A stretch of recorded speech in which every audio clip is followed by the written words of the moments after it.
أعوذ بالله من الشيطان الرجيم. فإذا نفخ في الصور نفخة واحدة وحملت الأرض والجبال فدكتا دكة واحدة فيومئذ وقعت الواقعة وانشقت السماء فهي يومئذ واهية والملك على أرجائها ويحمل عرش ربك فوقهم يومئذ ثمانية يومئذ تعرضون لا تخفى منكم خافية فأما من أوتي كتابه بيمينه فيقول هاؤم اقرءوا كتابيه إني ظننت أني ملاق حسابيه فهو في عيشة راضية في جنة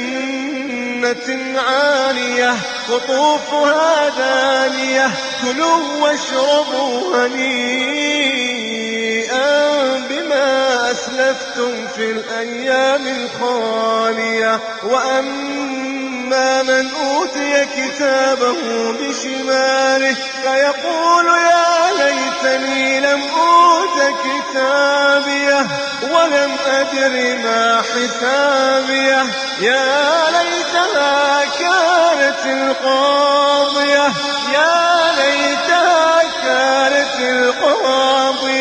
ما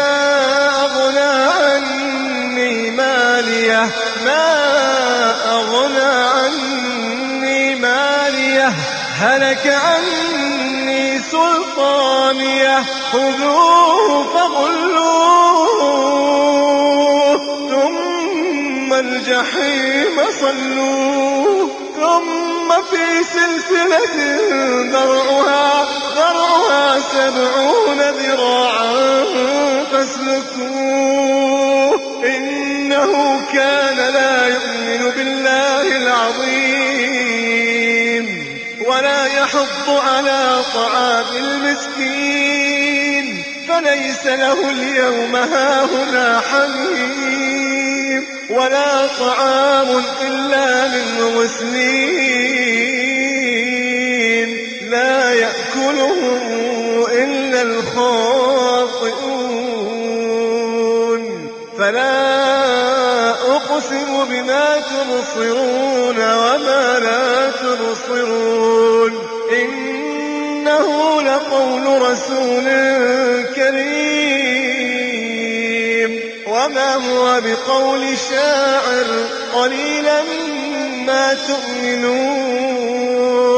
ولا بقول كاهن قليلا ما تذكرون تنزيل من رب العالمين ولو تقول علينا بعض الأقاويل لأخذنا منه باليمين ثم لقطعنا منه الوتين فما منكم من أحد عنه حاجزين وإنه لتذكرة للمتقين وإنا لنعلم أن منكم مكذبين وإنه لحسرة على الكافرين وإنه لحق اليقين فسبح باسم ربك العظيم. أعوذ بالله من الشيطان الرجيم. فإذا نفخ في الصور نفخة واحدة وحملت الأرض والجبال فدكتا دكة